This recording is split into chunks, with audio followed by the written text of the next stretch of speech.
Hola, buenas tardes.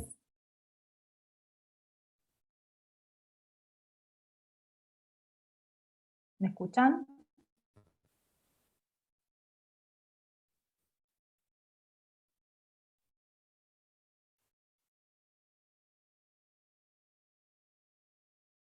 Si hay alguien de Bedelía, hola, Buenas tardes, doctora. ¿Cómo le va? ¿cómo les va? Buenas tardes.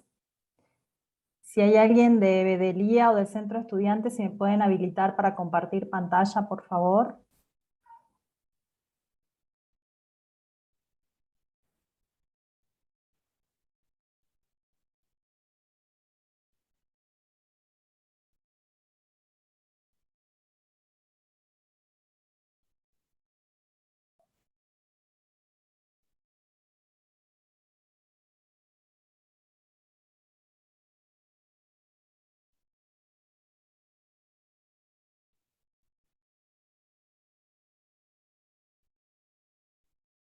A ver, voy a comunicarme con la facultad.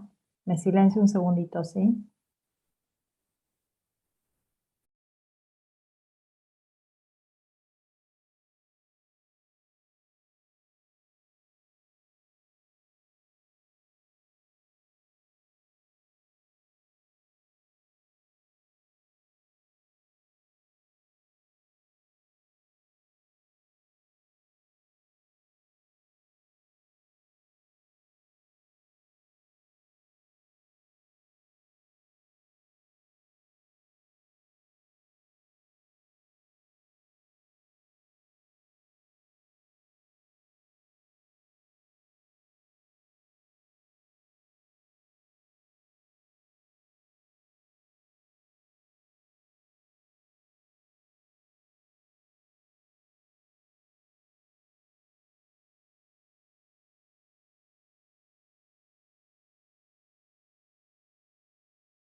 Aguárdame un segundito que vamos a esperar que nos autoricen para compartir pantalla y arrancamos, ¿sí?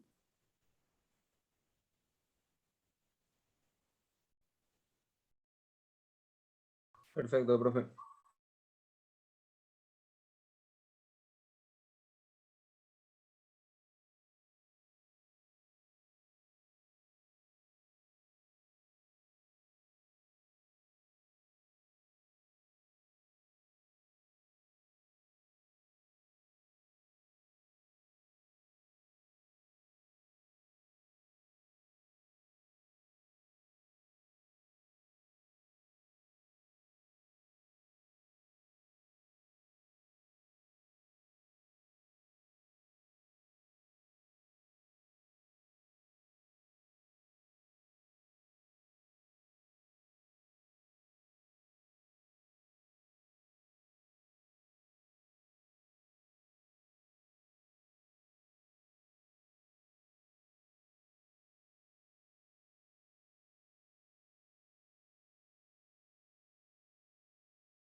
Bueno, ¿me escuchan bien? Sí, profe, se escucha bien. Sí, se escucha bien. Bueno, perfecto. Vamos a arrancar a ver entonces la unidad 1, el apartado 5 y 6. Vamos a hacer una breve introducción de qué es lo que se entiende por el derecho sucesorio, ¿sí? Para después arrancar a ver un poquito los distintos temas que abarcan estos apartados, ¿sí?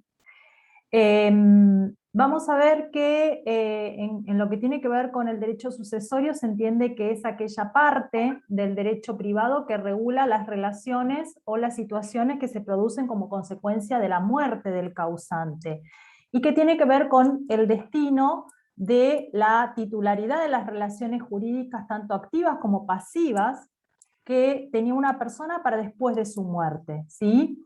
Y comprende esto toda la reglamentación que acaece como consecuencia del fallecimiento de una persona. Entonces, se entiende que es aquel ámbito jurídico donde va a surgir el interrogante de determinar qué pasa con esas relaciones y situaciones jurídicas que eran titularizadas por una persona luego de su fallecimiento, ¿sí? Y esto es lo que pretende dar respuesta el derecho sucesorio.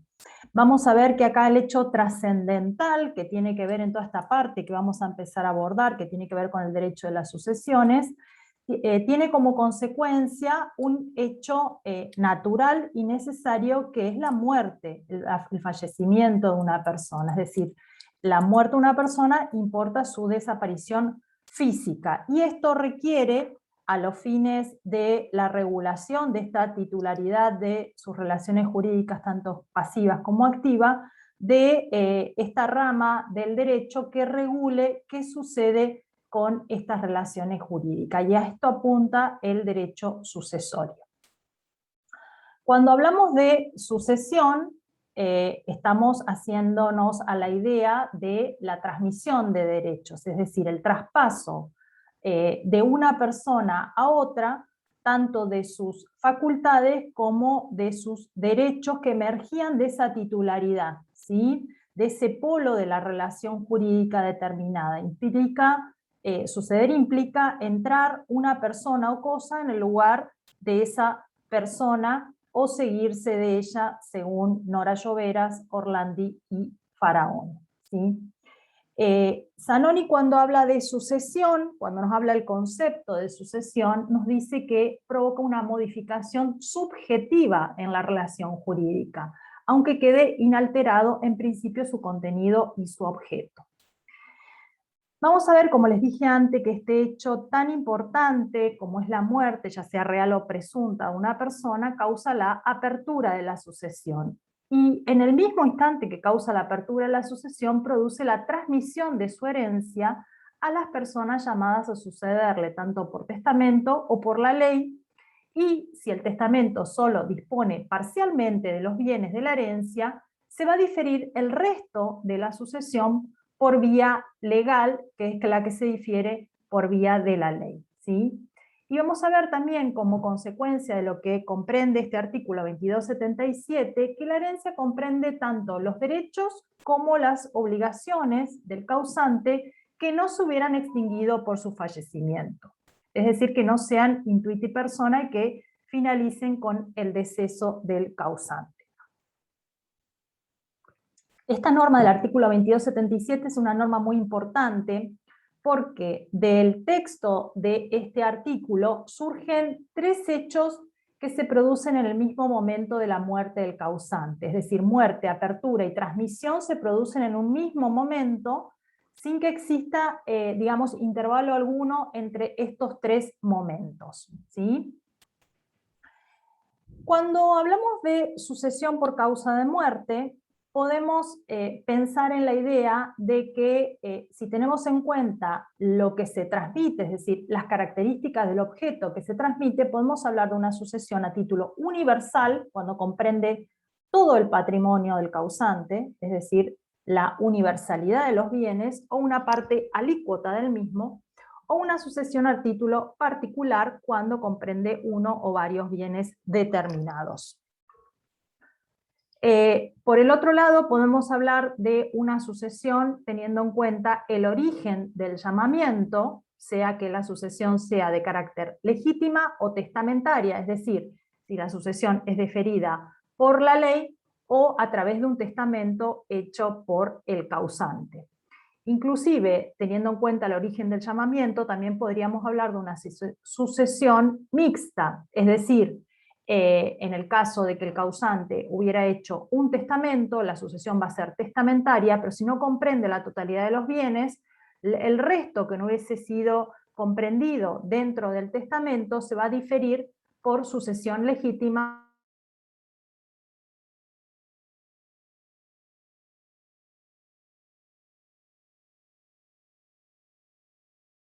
por la ley. Y también podemos hablar de las sucesiones en cuanto... ¿Me escuchan? Porque me sale error de conexión. ¿Me escuchan bien? Me parece que Se escucha. Sí, quedó medio trabado. ¿Me escucharon la parte cuando estaba... ¿ahora me escuchan? Sí, ahora sí. Sí, ahora sí. Bien. Sí, profe. ¿Me llegaron a escuchar cuando hablé por el origen del llamamiento? Que podía ser legítimo, testamentaria y en algún caso mixta. ¿O les explico de vuelta? Sí, esa parte puede ser revuelta. Bueno, entonces, por el llamamiento, la sucesión puede ser legítima o testamentaria. Legítima cuando la ley determina quiénes son aquellos llamados a recibir la herencia o la sucesión. Y sucesión testamentaria es cuando el propio testador o el causante, a través de un testamento válido, instituye herederos, ¿sí? Puede ser que no comprenda la totalidad de los bienes hereditarios y en su caso la sucesión va a pasar a ser por aquellos bienes que no han sido comprendidos en la sucesión testamentaria, la sucesión va a ser deferida por la ley. Entonces va a ser en parte testamentaria y en parte legítima, ¿sí? Esto cuando veamos la parte de proceso sucesorio vamos a volver a refrescarlo. Y también se entiende por los sistemas de transmisión aquellos que hablaban de sucesión en la persona y sucesión en los bienes, ¿sí? Ahora bien, ¿por qué es tan importante este hecho de la muerte del causante? Nosotros dijimos en el artículo 2277 que muerte, apertura y transmisión se producen en un mismo momento. Además de esto, es importante porque al momento de la muerte del causante vamos a verificar quiénes existen como herederos o sucesores de ese causante. Es decir, ese es el momento trascendente como para decir quiénes van a ser llamados a esa sucesión, ¿sí? Determina también la habilidad de aquellos llamados a recibir la herencia del causante, es decir, lo que antes llamábamos la capacidad, hoy es la habilidad, ¿sí? La indignidad, que está previsto en el artículo 2281, que también lo van a ver después cuando vean indignidad, también se va a tener en cuenta al momento de la muerte del causante, ¿sí? También se dice que al momento de la muerte del causante, los sucesores a título universal adquieren la propiedad de los bienes hereditarios, es decir, a partir de ese momento, aun cuando no hubieran tenido conocimiento del fallecimiento del causante. A partir de la muerte del causante, también los herederos forzosos o los herederos legitimarios son los que quedan investidos en su calidad de herederos, sin que sea necesario ninguna sentencia judicial que así lo disponga. Nace lo que se llama también a partir de la muerte del causante este estado de indivisión postcomunitaria, ¿sí? Y a partir de este momento también se comienza a contar este plazo de la indivisión prevista en el artículo 2332 de 10 años. También a partir del momento de la muerte del causante es que se habilita, digamos, la posibilidad a los herederos de aceptar o repudiar la herencia, y también comienza a contarse este plazo de 10 años para poder optar por este derecho de opción que les da la ley de aceptar o repudiar la herencia. También es importante este hecho de la muerte del causante porque es la que me va a determinar cuál es la ley que estaba vigente al tiempo del fallecimiento del causante, que es la que va a regir la sucesión. Y que no va a ser otra que la ley del último domicilio del causante conforme al 2644. También es importante la muerte porque a ese momento se van a retrotraer los efectos declarativos de la partición, que es el acto que pone fin a este estado de indivisión postcomunitaria que vimos en la filmina anterior, que nace como efecto del fallecimiento del causante, ¿sí? También a partir de la muerte del causante es que comienza a correr el curso de las prescripciones de las acciones sucesorias. Cuando vean las acciones sucesorias van a ver también a partir de cuándo comienza a correrse el plazo, es el momento de la muerte, y a partir de allí cada acción sucesoria tiene un plazo de prescripción. A partir del momento de la muerte también nace lo que se llama la garantía de evicción entre los herederos. Ahora bien, otro tema muy importante que tiene que ver con las sucesiones es cuál es la ley que rige a las sucesiones, ¿sí? Y esto tiene que ver con cuál va a ser la ley que va a ser aplicable al proceso sucesorio, que también es un problema que pertenece al ámbito del derecho internacional privado. Y sobre este punto tenemos tres sistemas que se han planteado, ¿sí? Y que, bueno, nuestro codificador ha seguido un sistema que en la actualidad es el que también se aplica con diferentes aristas de lo que existía antes. El sistema de la unidad, hay tres sistemas, como le dije, el de la unidad sucesoria, el de la pluralidad sucesoria y el sistema mixto. El sistema de la unidad sucesoria es aquel que corresponde a la ley personal del causante, ya sea que se tome la ley de su nacionalidad o de su domicilio. Para nosotros sería, por ejemplo, la ley del último domicilio del causante. Y el fundamento de esta teoría es que el patrimonio se transmite como un todo ideal, ¿sí? Por eso es que se entiende que la sucesión debe ser única, como lo era el patrimonio del causante.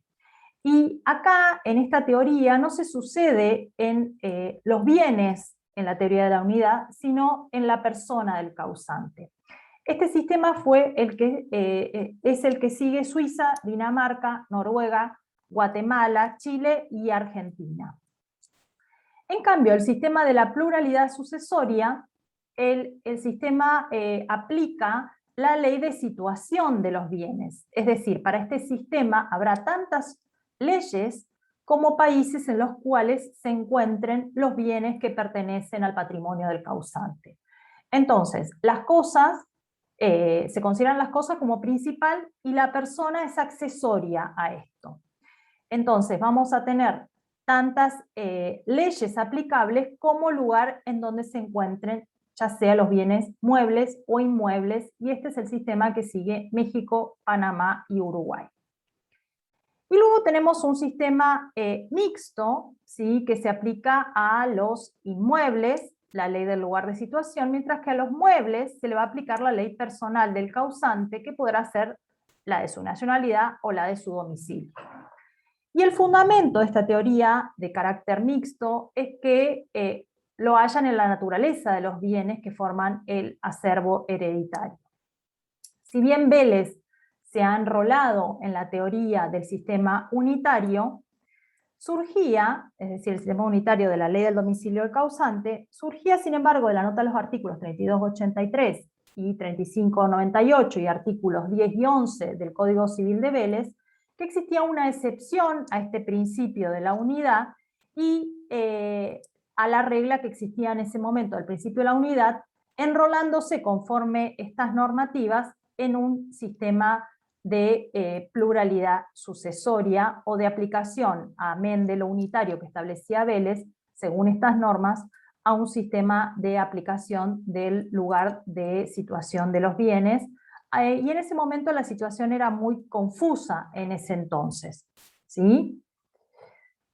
Y vamos a ver que sin perjuicio lo que se estableció, que lo que establecía Vélez en el Código Civil, que aplicaba esta ley del último domicilio del causante y que se enrolaba en la teoría de la unidad, Argentina ha suscrito dos tratados internacionales de Montevideo, que eran suscritos por Paraguay, Bolivia, Perú, Uruguay y Argentina, que son del año 89 y del 1940, en donde, según estos tratados que suscribió Argentina, adoptaban un sistema plural, rigiendo la ley donde se encontraban situados los bienes y establecía ciertas excepciones, por ejemplo, en lo que tenía que ver con la forma testamentaria o la capacidad de testar, que establecía que debía ser aplicable la ley del domicilio del causante, ¿sí? Entonces, en ese entonces, la situación que existía anterior a la vigencia del Código Civil y Comercial era muy confusa porque había que armonizar no solamente este principio de unidad que establecía el Código de Vélez con las excepciones de las notas del 3283 y del artículo 10 y 11 del Código Civil con estos tratados que había suscrito Argentina. Ahora, el Código es un poco más claro en esta situación y en la norma del artículo 2644 establece que la sucesión por causa de muerte se va a regir por el derecho del domicilio del causante al tiempo de su fallecimiento y respecto de los inmuebles situados en el país se va a aplicar el derecho argentino. Es decir, hoy el Código Civil y Comercial continúa consagrando el sistema de la unidad, pero con mucha más claridad. O sea, establece no solamente la ley del último domicilio del causante, que es su ley personal, pero somete solo a los inmuebles la ley de situación. Y en este sentido, hay ciertos autores que se expresan sobre cuál sería, digamos, el principio que adopta nuestro Código Civil y Comercial. Por ejemplo, Ferrer dice que en realidad esto nos daría un panorama de que estamos adoptando un sistema de pluralidad limitada. ¿Por qué? Porque a los inmuebles solamente les somete la ley de situación, mientras que a los muebles aplicaría, ¿no es cierto?, la ley personal del causante, es decir, la ley del último domicilio del mismo, influenciado por esta idea de universitas.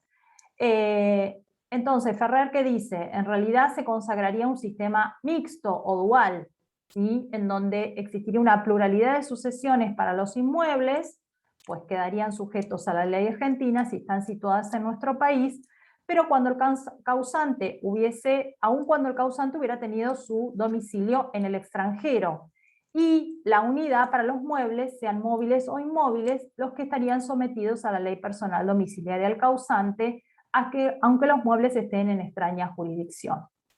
Otros autores, por ejemplo, como Pérez La Sala, dice que en realidad nuestro sistema se adhiere al principio de unidad sucesoria, es decir, hay una única ley que debe regir el derecho sucesorio independientemente de donde se encuentren los bienes, podrá ser el del último domicilio o el de su nacionalidad. Y Mafia, en este sentido, dice que existe un único juicio sucesorio y una liquidación uniforme del caudal relicto, ¿sí? Por eso nuestro sistema adopta el sistema de la unidad sucesoria. Bien, lo que tiene que ver con la apertura de la sucesión, esta norma del artículo 2277, que la hablamos anteriormente, nos dice que la muerte real o presunta de una persona causa la apertura de su sucesión y la transmisión de su herencia a las personas llamadas a sucederle por el testamento o por la ley. Y si el testamento dispone solo parcialmente de los bienes, el resto de la herencia se difiere por la ley. La herencia comprende todos los derechos y obligaciones del causante que no se extinguen por su fallecimiento. Es decir, y esto lo vuelvo a reiterar, muerte, apertura y transmisión se producen en un mismo instante, y para esto la ley recurre a una ficción legal para dar seguridad jurídica, ¿sí?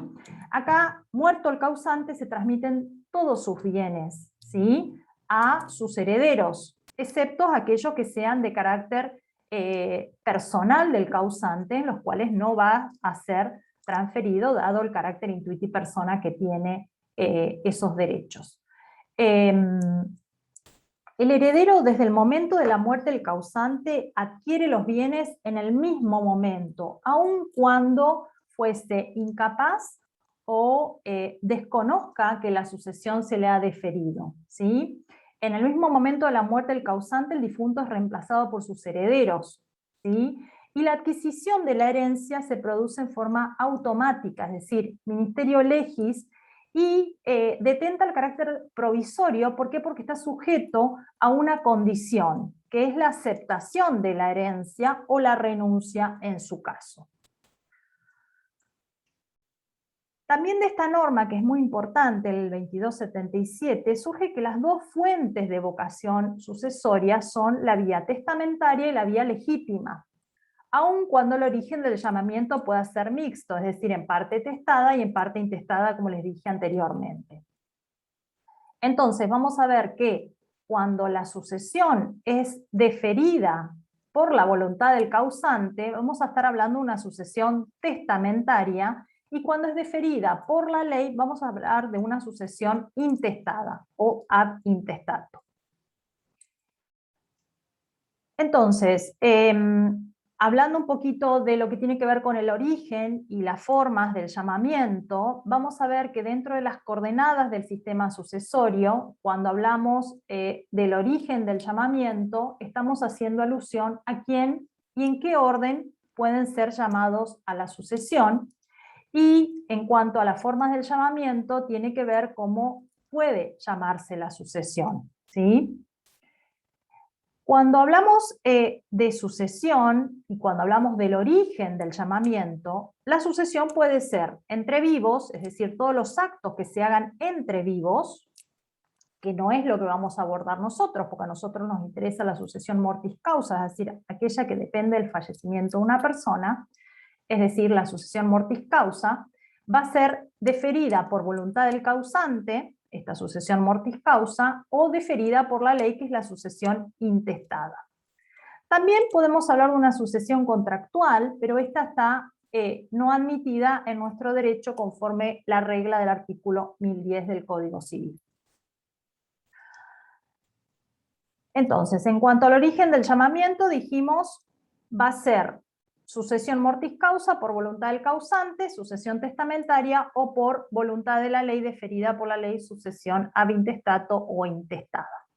En cuanto a las formas del llamamiento, ¿sí? Es decir, quienes van a estar llamados a suceder en una determinada herencia, es decir, quienes son los sucesores mortis causa, podemos mencionar, conforme el artículo 2278, dos grandes ramas, ¿sí? Una que tiene que ver con el heredero, propiamente dicho, ¿sí? Y para esto tenemos que decir que el heredero es aquel quien recibe una universalidad o una parte alícuota de la sucesión del causante, ¿sí? Y dentro de los herederos vamos a ver que tenemos aquellos que se llaman legítimos, ¿sí? Que son los también llamados legitimarios forzosos, es decir, aquellos que no pueden ser privados de su porción legítima, que son los descendientes, el ascendiente y el cónyuge, y después tenemos los llamados, dentro de los herederos legítimos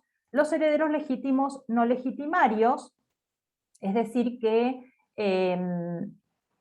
cuando no contamos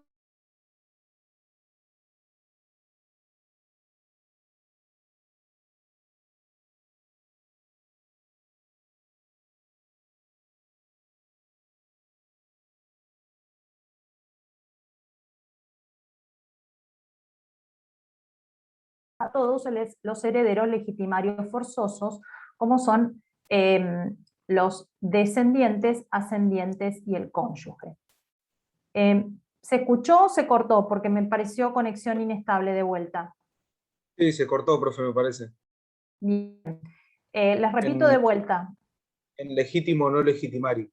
Bien, legítimo o no legitimario van a ser aquellos herederos no legitimarios que van a aparecer en escena recién cuando no tengamos los herederos forzosos, es decir, ni los descendientes, ni los ascendientes, ni el cónyuge. Es decir, van a aparecer en escena los colaterales hasta el cuarto grado, ¿sí? Otro tipo de heredero que también puede presentarse son los testamentarios y los herederos de cuota, ¿sí? Y en cuanto a la figura del legatario, que tenemos una bolilla que habla especialmente de todo lo que es los legados, que después lo vamos a desarrollar en profundidad. Dentro de los legatarios tenemos los legatarios particulares, es decir, de cosa determinada y cierta, de cosa grabada, de inmueble, de género, de cosas con determinación de lugar, etc. Dentro de lo que es la sucesión intestada tenemos determinados principios generales, ¿sí? Yo les dije que la sucesión en cuanto al origen podría ser sucesión ab intestato o legítima, sucesión testamentaria o mixta cuando comprende ambos tipos sucesorios, ¿sí? Para que estemos en presencia de una sucesión legítima, es aquella deferida por la ley, primero lo que se tiene que dar es que no haya testamento, ¿sí? O que, existiendo un testamento, este sea ineficaz, ya sea porque es nulo o anulable, o haya sido revocado, o se haya producido la caducidad de las disposiciones testamentarias, ¿sí? O porque estemos en presencia de un testamento, por ejemplo, que no instituya herederos y que se limite solamente a disposiciones patrimoniales particulares a título de legado. O porque, por ejemplo, teniendo un testamento, haya una renuncia a la herencia del heredero testamentario, entonces vamos a tener que promover esta sucesión ab intestato o legítima. O en el caso en que las disposiciones testamentarias no lleguen a alcanzar la totalidad de los bienes. En esos casos se va a abrir la sucesión legítima o ab intestato o sucesión intestada, como también se le llama. Otro tema muy importante también tiene que ver con la vocación sucesoria, es decir, aquellas personas que van a ser llamadas a una determinada herencia. Y para esto es muy importante determinar, en cuanto al llamamiento a una determinada herencia, que esta vocación sucesoria puede ser actual o eventual, ¿sí? Y esto tiene que ver con dos puntos de vista que también es importante que lo podamos hablar. Uno tiene que ver con el orden de prelación en el llamamiento hereditario, y otra tiene que ver con la extensión de ese llamamiento y con el derecho de acrecer. Es decir, la posibilidad de poder acrecer esa porción que se tiene en la herencia. Y en este sentido, Zanoni, cuando explica el tema, dice que se establece un grado de prelación en el llamamiento, primero los que se encuentran en un primer orden al llamamiento. Es decir, ¿quiénes van a ser estos que se encuentran en un primer orden? Estos que hablamos de sucesores legitimarios, los descendientes. Luego vamos a tener en cuenta el segundo orden, los ascendientes. Y en ambos, es decir, sea que existan solo descendientes que van a concurrir con el cónyuge, a falta de descendientes van a concurrir ascendientes y cónyuges si es que existiera cónyuge, ¿sí? Entonces, primero el primer orden son los descendientes. En segundo orden están los ascendientes, y en ambos casos estos dos órdenes pueden concurrir con el cónyuge teniendo en cuenta ciertas particularidades. Y esto tiene que ver también con los bienes de que se trate, es decir, si son bienes gananciales o bienes de carácter propio, ¿sí? Esto lo van a ver también cuando vean concurrencia en las porciones legítimas, seguramente con la doctora Fernández. Y el tercer orden es el de los parientes colaterales hasta el cuarto grado, ¿sí? Incluyendo a los hermanos. Cada orden excluye al siguiente. Y asimismo, dentro de cada orden, el pariente más cercano en grado excluye al más remoto, salvo que se exista o salvo que se dé el supuesto de derecho de representación. Este llamamiento en cada uno de los órdenes, es decir, primer orden, va a ser simultáneo a todos los sucesibles que se encuentren en ese orden. Y va a tener vocación actual, es decir, vocación actual, como dice la palabra, los sucesibles en primer grado, ¿sí? Y vocación eventual, aquellos que se encuentren en órdenes ulteriores. ¿Qué quiere decir esto? Que si están en primer grado sucesible los descendientes y alguno de ellos no acepta o repudia la herencia, recién ahí se va a producir esta vocación eventual que tienen los de órdenes ulteriores, se va a convertir en una vocación actual en el caso de que estos que ya tenían una vocación actual renuncien a la herencia. Entonces, ¿qué distinción podemos hacer entre la vocación actual y la vocación eventual? La actual es cuando la persona, ya sea física o jurídica, se le atribuye la universalidad de los bienes. Y la eventual va a ser, o se va a dar, en cuanto a las posibilidades del derecho de acrecer en función de esa universalidad, que le permita eventualmente absorber la herencia. Sí, una herencia, por ejemplo, que es deferida a 2 o más personas, cada una de estas personas va a tener una vocación actual sobre la herencia, ¿sí? Sobre la porción que obviamente le corresponde en la concurrencia. Pero a su vez, esas 2 personas que pueden concurrir en el mismo orden, podrán también detentar una vocación eventual a la totalidad de la herencia en caso de que las otras personas llamadas por el a suceder, digamos, no quieran o no la acepten a la herencia. Entonces, en un ejemplo, para que sea más práctico y ustedes lo puedan comprender, supongamos que a la muerte de un padre o una madre le sobreviven 2 hijos. En este ejemplo, Martina y Amanda. A cada una le va a corresponder la mitad del haber hereditario de su madre, pero Amanda decide no aceptar la herencia. Y además, Amanda no tiene descendientes, por lo tanto, no iría al derecho de representación por esa porción que su madre no acepta. En consecuencia, Martina va a acrecer su vocación, su porción en esa herencia, ¿sí?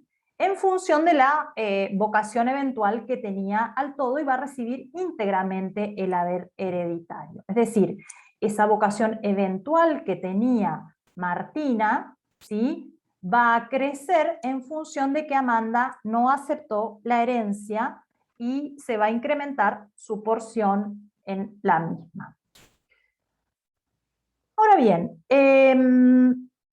obviamente que también para que se pueda dar esta vocación sucesoria y el llamado a suceder en una herencia pueda ser viable, digamos, tanto la aceptación como entrar en posesión de los bienes, es necesario que ese sucesible, es decir, que ese heredero, exista al momento de la muerte. ¿Sí? Entonces, ese sujeto pasivo de la transmisión, es decir, el sucesible, debe existir al momento de la muerte, porque si no existe, obviamente no puede titularizar esta situación jurídica en la cual cambia el sujeto de la relación jurídica del causante a su heredero. Es importante que sea titular de esta vocación sucesoria, sea legítima o testamentaria, y además es importante que esta vocación sucesoria no se encuentre contrariada. Es decir, supongamos en el caso del cónyuge supérstite que va a concurrir a la herencia del fallecido, no se encuentre al momento del fallecimiento separado de hecho o divorciado, porque es una de las causas de exclusión de la vocación sucesible. Es importante también que las personas que vayan a ser llamadas a la herencia tengan la capacidad tengan la capacidad o la aptitud para ser titular del derecho a poder recibir por sucesión, es decir, tanto el activo como el pasivo. Por eso es importante que sean personas humanas que existan al momento del fallecimiento, o que aún sin existir al momento del fallecimiento, se encuentren, digamos, concebidas y que nazcan con vida, ¿sí? Incluyéndose además aquellas que hubieran nacido después de la muerte del causante, si han sido concebidas mediante técnicas de reproducción humana asistida, cumpliendo los recaudos que establece el artículo 561 del Código Civil, ¿sí? Cuando se trata de personas jurídicas, es importante que existan al tiempo de la muerte, salvo que sean fundaciones que hayan sido creadas a través de un testamento, una disposición testamentaria. Ahora bien, yo les dije que es importante que la vocación sucesoria no sea contrariada, ¿sí? Para que podamos estar en presencia de esta vocación sucesoria válida, ¿sí? Y la vocación sucesoria podrá ser contrariada por 3 supuestos previstos por la ley, y aún en ciertos casos en que la ley tiende a proteger la voluntad del causante, la voluntad del testador, que son las causales limitativas, ¿sí?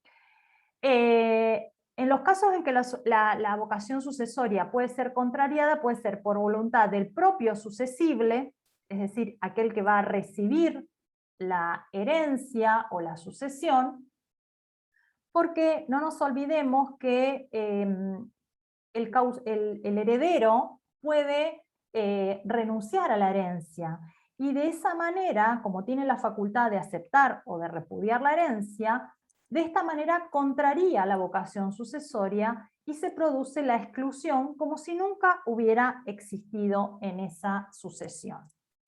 Otro supuesto que también contraría, digamos, la vocación sucesoria es por una sentencia judicial, es decir, cuando se hubiera promovido un proceso en que se hubiera el heredero incurrido en alguna causal de indignidad y hubiera una sentencia que así decretara, lo declarara indigno y no podría concurrir a la sucesión.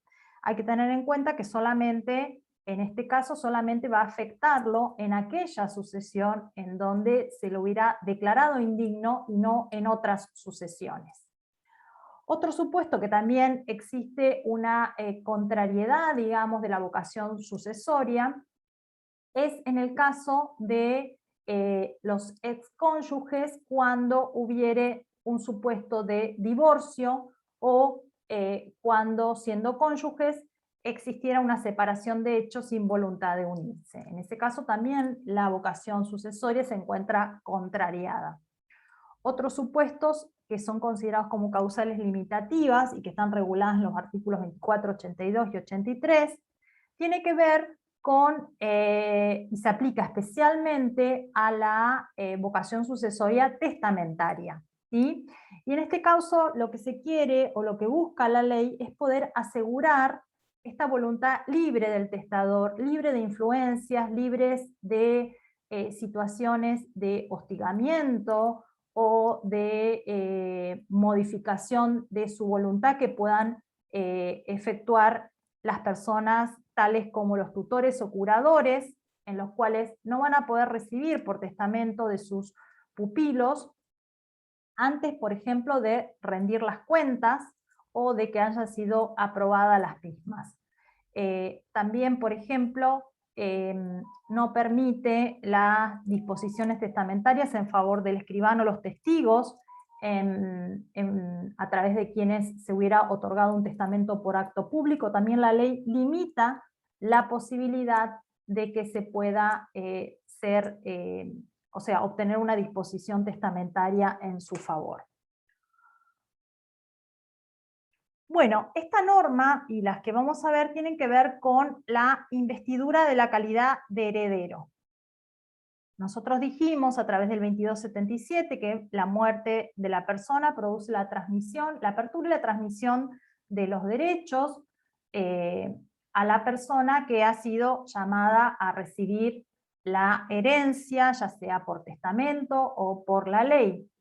Y esta norma del 2337 complementa un poquito esta calidad del heredero legitimario, y la investidura que se hace de pleno derecho. Es decir, si la sucesión tiene lugar entre ascendientes, descendientes y cónyuge, que son los herederos legitimarios, el heredero queda investido de su calidad de tal desde el día de la muerte del causante sin ninguna formalidad o intervención de los jueces, aunque ignore la apertura de la sucesión y su llamamiento a la herencia.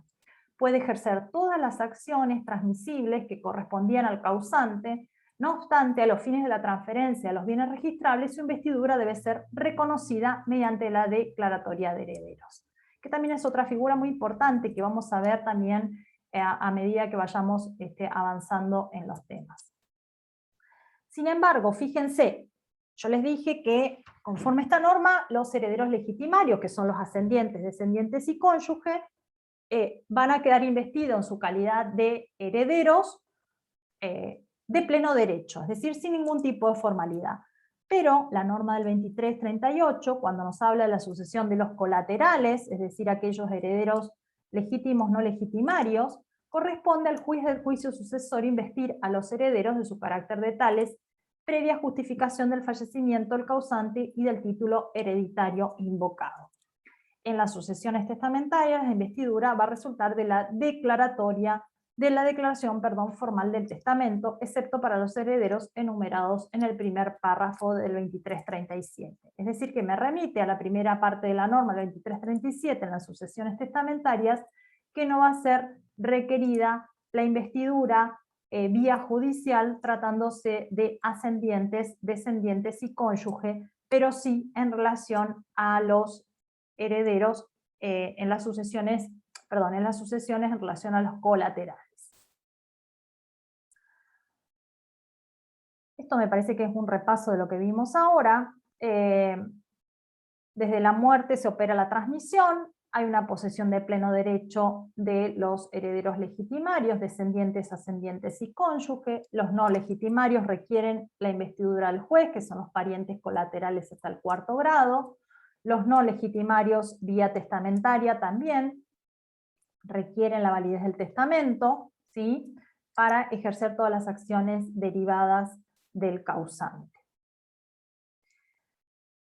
Y estas normas que vamos a ver ahora nos dan una diferenciación entre qué se entiende como heredero y legatario. Se denomina heredero a la persona a quien se transmite la universalidad o una parte indivisa de la herencia, y legatario es el que recibe un bien particular o un conjunto de ellos, ¿sí? Es decir, cuando hablamos de herederos, estamos hablando de aquellos herederos legitimarios y no legitimarios que pueden recibir una universalidad, una parte indivisa de la herencia, un cuarto, un quinto, ¿sí? Y legatario es la figura que recibe un bien particular. Ahora vamos a ver igualmente la diferenciación entre unos y otros. ¿Y quiénes son las personas que pueden suceder en una sucesión? Van a ser siempre personas que existan al momento de la muerte y que aún no existiendo estén concebidas y que al momento y que nazcan con vida, y las nacidas después de la muerte mediante las técnicas de reproducción humana asistida, esto ya lo dijimos también, con las previsiones del 561, y las personas jurídicas existentes al tiempo de su muerte y las fundaciones creadas por testamento.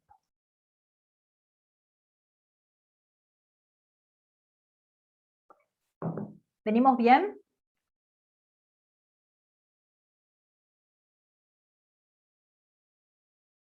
¿Me escuchan? Sí, sí, venimos bien. Bien, sigo entonces. Bueno, según esta norma del artículo 2278, divide a los sucesores, como les dije, en herederos y legatarios. Estos herederos podrán ser universales o con asignación de cuotas, de partes, perdón. Los herederos ocupan siempre la posición jurídica del causante, en cambio los legatarios podrán recibir un bien o un conjunto de ellos. Ferrer, cuando analiza esta norma, dice que en realidad acá se distinguen dos especies de herederos, ¿sí? Los llamados herederos universales, es decir, aquellos que eran en el código de Vélez llamados simplemente herederos, y los herederos de cuotas, que eran los antiguos legatarios de cuotas. La figura del legatario de cuota en el Código Civil actual se ha derogado esta figura, ¿sí? Ambos, es decir, tanto los herederos universales para Ferrer como los herederos de cuota, son aquellos que reciben una parte alícuota, ambos reciben una parte alícuota de toda esta universalidad hereditaria, y se van a diferenciar básicamente en que los primeros, es decir, aquellos herederos universales, tienen derecho de acrecer, es decir, tienen derecho, tienen derecho a la totalidad de los bienes, o vocación sobre todo los bienes de la herencia, a los cuales el testador no le hubiera dado un destino diferente. Mientras que los herederos de cuota van a estar sin derecho de acrecer en principio. Vamos a ver que el 2486 nos dice que los herederos instituidos sin asignación de partes, es decir, cuando le decimos un quinto, un cuarto, un sexto, suceden al causante por partes iguales y van a tener vocación a todos los bienes de la herencia, a los que el testador no les haya dado un destino distinto. Si el testamento instituye uno o varios herederos con asignación de partes y otros sin ella, a estos les corresponde el remanente de los bienes después de haber sido satisfechas las porciones atribuidas por el testador. Si éstas absorben toda la herencia, se reduce proporcionalmente de manera que cada heredero, sin parte designada, reciba tanto como el heredero instituido en la fracción menor. Y el 2487 nos habla de la institución de herederos universales, dice no requiere empleo de formas o términos sacramentales, y puede constituir especialmente, por ejemplo, es decir, la atribución de una universalidad de bienes de la herencia, aunque se limite a la nuda propiedad, el legado de lo que reste después de cumplidos los legados que absorben la totalidad de los bienes, si el testador confiere a los legatarios el derecho de acrecer. El heredero instituido en uno o más bienes determinados va a ser legatario. Y cuando habla de los herederos de cuota, dice los herederos instituidos en una fracción de la herencia no tienen vocación a todos los bienes de esta, excepto que deba entenderse que el testador ha querido conferirles ese llamado para el supuesto que no pueda cumplirse por cualquier causa las demás disposiciones testamentarias. Y sigue diciendo esta norma, si la adición de las fracciones consignadas en el testamento excede la unidad, se va a reducir proporcionalmente hasta ese límite. Si la suma de las fracciones no cubre todo el patrimonio, el remanente de los bienes corresponde a los herederos legítimos y a la falta de ellos a los herederos instituidos en proporción a sus cuotas. Entonces, recapitulando. Cuando hablamos de la figura del heredero, nos estamos refiriendo a aquella persona a quien le transmitimos toda la herencia, es decir, la universalidad de la herencia, o una parte indivisa de la misma. ¿Sí? Vamos a ver que el heredero ocupa la posición jurídica del causante, ¿sí? Desde el mismo momento del fallecimiento del causante. ¿Sí? Adquiere no solamente bienes, crédito, sino también adquiere las deudas, ¿sí?, que pesaban sobre el causante. Obviamente hasta la porción de lo que reciba. El heredero universal que ha sido instituido, por ejemplo, sin asignación de partes, va a suceder en relación a los otros herederos en partes iguales, ¿sí?, y va a tener vocación a todos los bienes. Cuando hablamos del heredero de cuota, nos estamos refiriendo a aquel que va a ser llamado a una fracción en esa universalidad de la herencia. Un quinto, un tercio, 2/4, ¿sí?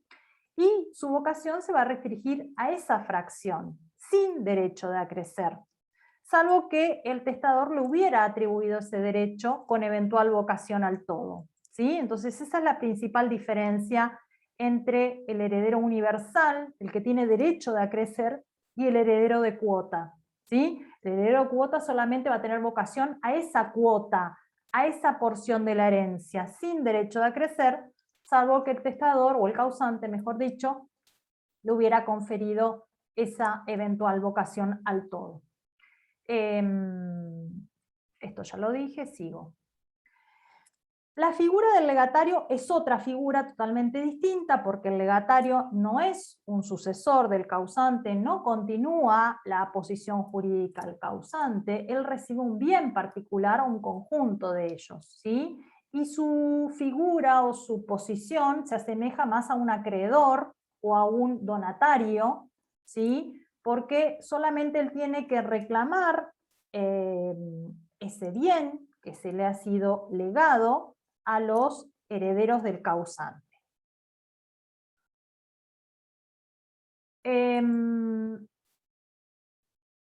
Este artículo nos habla de no solamente del momento en que opera la transmisión de la herencia o de la transmisión hereditaria, sino también qué bienes o qué compone la masa hereditaria, ¿sí? El 2280 nos dice que desde la muerte del causante, los herederos van a tener todos los derechos y acciones que tenía el causante de manera indivisa, con excepción de aquellos que no se transmiten mortis causa, es decir, aquellos intuiti persona, y continúan en la posesión de lo que el causante era poseedor. Si estos herederos hubiesen sido instituidos bajo condición suspensiva o condición resolutoria en su caso, vamos a tener que esperar que esa condición se cumpla, ¿sí? Sin perjuicio de todas las medidas conservatorias que pudieran tener derecho y que le corresponden como medidas de protección del patrimonio del causante. En principio van a responder por las deudas del causante solamente con los bienes que reciben o con el valor en el caso de que hubiesen sido enajenados. Es decir, tienen una responsabilidad limitada en principio, salvo que se den ciertos supuestos en la cual la responsabilidad va a ser mayor a los bienes que reciben. ¿Cuáles son las principales diferencias que tenemos entre la figura del heredero y el legatario? Por un lado, el heredero forzoso, es decir, el heredero legitimario, va a quedar investido en la calidad de heredero sin la intervención de los jueces, ¿sí? Desde el momento mismo de la muerte del causante, aun cuando ignore la apertura de la sucesión y su llamamiento, y responde por las deudas del causante. En cambio, el legatario va a tener que solicitar siempre la entrega de su legado, ya sea al heredero, o al albacea, o al administrador, aunque lo tenga en su poder por cualquier otro título que sea, que lo esté ya detentando a ese bien que le ha sido legado por el causante. En principio, el legatario no va a responder por las deudas del causante, salvo que reciba un legado, por ejemplo, de una universalidad de bienes, o que se le imponga una carga al legado, o que sea un legado de cosa grabada, es decir, que ya venga grabado ese legado y que tenga que cumplir ese gravamen que tiene la cosa que se le lega. En cuanto a la composición de la herencia, vamos a decir que importa, ¿no es cierto?, un conjunto de derechos y obligaciones de contenido o de carácter patrimonial que se transmite al causante, del causante a sus herederos, y que si bien no podemos decir que la herencia es idéntica, no podemos decir que sea idéntica la herencia al patrimonio del causante, porque existen tanto derechos como obligaciones que pueden extinguirse con la muerte del causante, como aquellos que son inherentes a la persona, o que la naturaleza del acto en sí sea incompatible con la transmisión, o que esté prohibida por alguna cláusula de un contrato o de la ley, ¿sí? Pero también podemos decir que existen otros derechos que nacen como consecuencia de la muerte, o que son derivados de la muerte del causante, como por ejemplo un seguro de vida, ¿sí? Y que este contrato, un seguro de vida que se hace en vida del causante, resulta ser independiente del fenómeno sucesorio. Otras situaciones que pueden darse como consecuencia de la muerte del causante o que nacen con posterioridad a la muerte del causante son el derecho de pensión o indemnización por la muerte del trabajador, ¿sí?, que dependen de este hecho condicional que resulta ser la muerte de una persona, pero que también son ajenas al proceso sucesorio.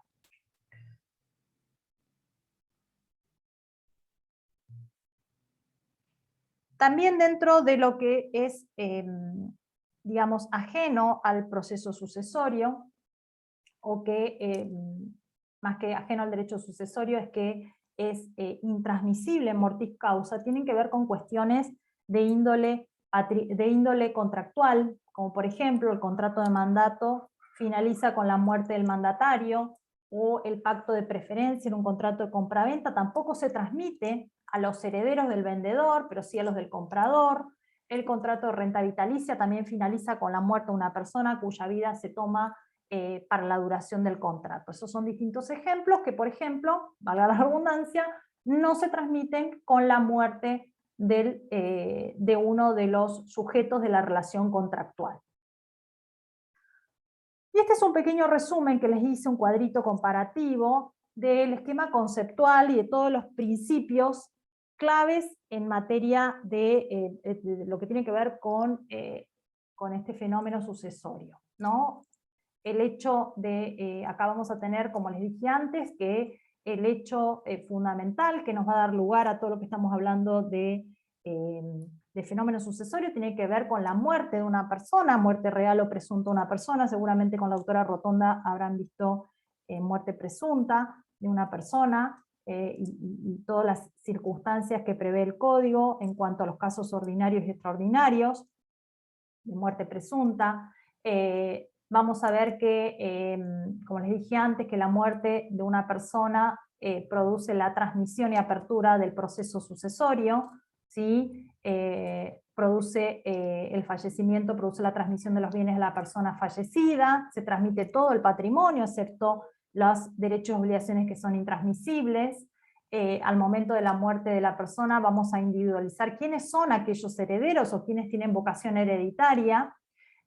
Nos permite determinar también la capacidad sucesoria, nos permite determinar si existe o no habilidad para suceder, y también lo que tiene que ver con la indignidad. Esto también ya lo vimos, los sucesores a título universal adquieren la propiedad de los bienes hereditarios, sobre todo los herederos forzosos quedan investidos de pleno derecho sin que sea necesario ningún tipo de investidura judicial. Nace este periodo de indivisión postcomunitaria o hereditaria, comienza a correr el plazo para aceptar o repudiar la herencia, es la que determina al momento de la muerte cuál es la ley vigente al momento del fallecimiento del causante, es la vigente, es la ley que nos va a regir las sucesiones. Comienza a correr el curso de las prescripciones de las acciones sucesorias, ¿sí? Hay que tener en cuenta, en cuanto al contenido de la herencia, de los derechos y obligaciones que se transmiten, lo que se transmite es una unidad abstracta, tanto de activo como de pasivo, ¿sí? Y en esta unidad abstracta, los herederos se subrogan o se ponen en el lugar o en la condición, la posición jurídica que tenía el causante. También, y esto como repaso de lo que estuvimos viendo, en cuanto a las formas de las personas que van a llamar a sucederle al causante, tenemos tanto la figura del heredero como el legatario. Dijimos que el heredero es la persona a quien se transmite la universalidad, una parte indivisa de la herencia, mientras que el legatario es aquel que recibe un bien particular o un conjunto de ellos. Y en cuanto al origen del llamamiento, dijimos que la sucesión puede ser legítima o testamentaria, y también que en ciertos casos puede coexistir la sucesión legítima y testamentaria. En cuanto a quiénes son aquellas personas llamadas a suceder, las personas humanas existentes al momento de la muerte del causante, las concebidas pero que nazcan con vida, y las que nacieran con posterioridad al fallecimiento del causante, mediante técnicas de reproducción humana asistida con el recaudo del 561. Si hablamos de personas jurídicas, tienen que existir al momento de la muerte, y las fundaciones en el caso de que en el testamento se las hubiese, digamos, creado vía testamentaria.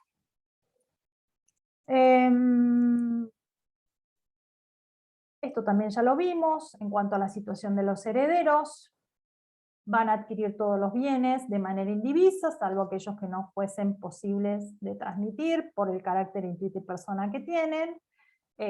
Si estuvieran instituidos estos herederos bajo algún tipo de condiciones, es necesario que se cumpla para que pueda ser efectiva su vocación hereditaria, y van a tener derecho a efectuar todas las medidas conservatorias tendientes a la protección de los bienes del causante, respondiendo estos herederos por las deudas del causante con los bienes que puedan recibir o con el valor de los bienes si es que ya no estuviesen en el patrimonio del mismo. Y hemos terminado. A ver, déjenme verlos. Ahí estamos. Bueno, chicos, no sé si fue muy rápido, si quieren hacer alguna pregunta.